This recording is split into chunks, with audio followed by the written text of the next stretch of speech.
ನಮಸ್ಕಾರ. ಆ ದೇವ್ರ ಕೃಪೆಯಿಂದ ಎಲ್ಲಾರ್ಗೂ ಒಳ್ಳೇದೇ ನಡೀಲಿ.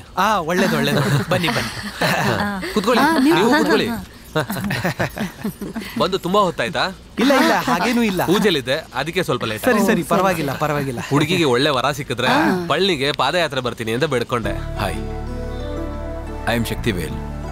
I am Sanjana. ಹೌದಾ? ಹೋದ್ರೆ ಎಲ್ಲಿ ವಾಪಸ್ ಬರೋದು?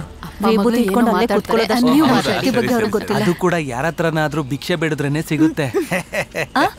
ನನ್ನ ಹತ್ರ ಏನಾದ್ರು ಕೇಳ್ಬೇಕಾ? ಎಲ್ಲಿ ಕೆಲಸ ಮಾಡ್ತಾ ಇದ್ದೀರಾ? ವಿಪ್ರೋಲಿ. ಟೇಕ್ ಹೋಮ್ ಎಷ್ಟಿದೆ? ಟೇಕ್ ಹೋಮ್ ಅದು ಇದು ಎಲ್ಲ ಹೋಗಿ ಒಂದು 42K ಬರುತ್ತೆ. ಗುಡ್. ಇಲ್ಲ ಇಲ್ಲ, ಅದು ಇಬ್ರು ದೇವ್ರ ಭಕ್ತಿ ಇರೋರು ಅಂತ ನನ್ನ ಮಗಳು ಹೇಳ್ತಿದ್ಲು ಅಷ್ಟೇ. ಕೆಲವ್ರಿಗೆ ಮಾತ್ರನೇ ಆ ರೀತಿ ಲಕ್ಷಣ ಕೂಡುತ್ತೆ ಅನ್ಸುತ್ತೆ. ತಗೊಳ್ಳಿ.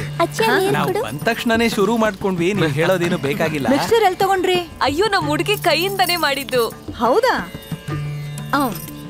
ಏನೇ ಹುಡುಗಿನ್ ನೋಡ್ತೀನಿ ಅಂತ ಹೋಗಿ ಏನಾದ್ರೂ ತರಲೆ ಮಾಡ್ತಾನೇನೋ? ಅದೆಲ್ಲ ಏನು ಆಗಲ್ಲಮ್ಮ. ನಾನು ಸುಬ್ರಹ್ಮಣ್ಯನ ಕೈ ಮುಕ್ಕೊಂಡೇ ಬಂದಿದ್ದೀನಿ. ಅವ್ನು ನಮ್ ಕೈ ಬಿಡಲ್ಲ, ನೀನ್ ಹೆದರ್ಕೋಬೇಡ. ಅದು ಏನ್ ಮಾಡ್ತಿದ್ದಾನೋ ಏನೋ. ಅಪ್ಪ ಬನ್ನಿ ಹೋಗೋಣ. ಏಯ್, ಯಾಕೋ ಏನಾಯ್ತೋ? ಏನಕ್ಕೆ ಅವ್ರು ಟೈಮ್ ವೇಸ್ಟ್ ಮಾಡೋದು? ಬನ್ನಿ. ಏನ್ರಿ ಗೊತ್ತಿಲ್ಲ, ಕೇಳಿ. ನಾನು ಗಾಡಿಲಿ ವೇಟ್ ಮಾಡ್ತೀನಿ. ಮತ್ತೆ ದೇವ್ರ ಯಾತ್ರೆ ಹೊರಟ್ಬಿಟ್ಟ. ನಾವ್ ಏನೇ ದೇವ್ರನ್ನ ಬೇಡ್ಕೊಂಡ್ರು ಇವನ್ ಯಾತ್ರೆ ಹೋಗೋದ್ ಬಿಡೋದಿಲ್ಲ. ಇವನ್ನ ಹೆತ್ತಿರೋ ತಪ್ಪಿಗೆ ಎಲ್ಲ ಅನ್ಭವಿಸ್ಬೇಕು. ಪಾದಯಾತ್ರೆ ಇಲ್ಲ ಅಂದ್ರೆ ಹೋಗಕ್ಕಾಗಲ್ಲ. ಸರಿ, ಅದು ನಾವು ಮನೆಗೆ ಹೋಗ್ಬಿಟ್ಟು ಪಾದಯಾತ್ರದ ಬಗ್ಗೆ ಇಲ್ಲ ಇಲ್ಲ, ನಾವು ಹುಡುಗನ ಹತ್ರ ಮಾತಾಡ್ಬಿಟ್ಟು ನಿಮ್ಗೆ ಫೋನ್ ಮಾಡಿ ಹೇಳ್ತೀವಿ. ಮಿಕ್ಸ್ಚರ್ ಚೆನ್ನಾಗಿತ್ತು. ಎಷ್ಟು ಮನೇಲಿ ದೇವ್ರ ಕತೆ ಹೇಳಬೇಕು ಗೊತ್ತಿಲ್ಲ.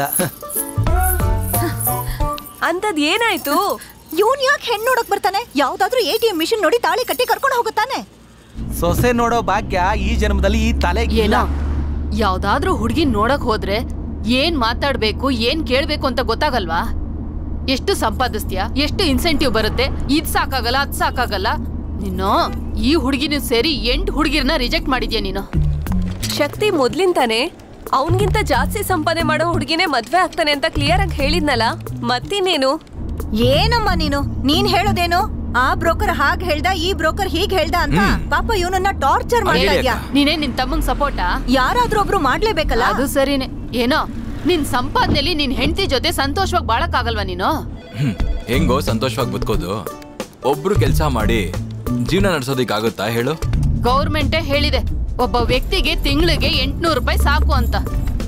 ಒಂದು ಸಿಲಿಂಡ್ರು 1200 ರೂಪಾಯಿ, ಮಿಕ್ಕಿದ್ 400 ರೂಪಾಯಿ ಬೇರೆಯವ್ರ ಹತ್ರ ಸಾಲ ತಗೋಬೇಕಾ? ಮಗ, ಗೊತ್ತೋ ಗೊತ್ತಿಲ್ದೇನೋ ಹಣನೇ ಜೀವನ ಆಗಿದೆ. ನಾವು ತಗೊಳ್ಳೋ ಸಂಬಳಕ್ಕೆ ಬದುಕ್ಬೋದು, ಆದ್ರೆ ಬಿಂದಾಸಾಗಿ ಬದುಕಕ್ಕಾಗತ್ತಾ? ಲೇ, ಬಿಂದಾಸ್ ಅನ್ನೋದು ಎಲಿಜಬೆತ್ ಮಹಾರಾಣಿ ಅರಮನೆಲೂ ಇದೆ, ಗೌರ್ಮೆಂಟ್ ಸ್ಕೂಲು ಮಾಸ್ಟರ್ ಮನೆಯಲ್ಲೂ ಇದೆ. ಬಿಂದಾಸ್ ಅನ್ನೋದೇನು? ದುಡ್ಡು, ಕಾಸು, ಆಸ್ತಿ, ಅಂತಸ್ತು ಮಾತ್ರ ಇವೆಲ್ಲ ಅನ್ಕೋಬೇಡ.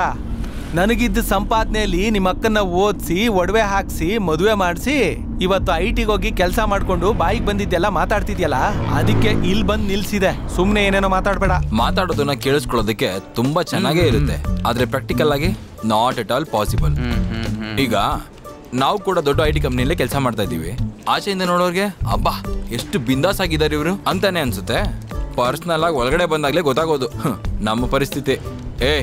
ಕೆಲ್ಸನೂ ನಮ್ಮ ಲೈಫ್ನ ಬ್ಯಾಲೆನ್ಸ್ ಮಾಡೋದು ತುಂಬಾ ಡಿಫಿಕಲ್ಟ್ ಮಗ. ನಾವು ಮದುವೆ ಮಾಡ್ಕೊಳ್ಳೋ ಹುಡುಗಿ ನಮ್ಗಿಂತ ಸ್ವಲ್ಪ ಜಾಸ್ತಿ ಸಂಪಾದನೆ ಮಾಡಿದ್ರೆ ನಮ್ಮ ಕನ್ಸುಗಳನ್ನ ಹಂಗೇ ಡೆವಲಪ್ ಮಾಡ್ಬೋದು.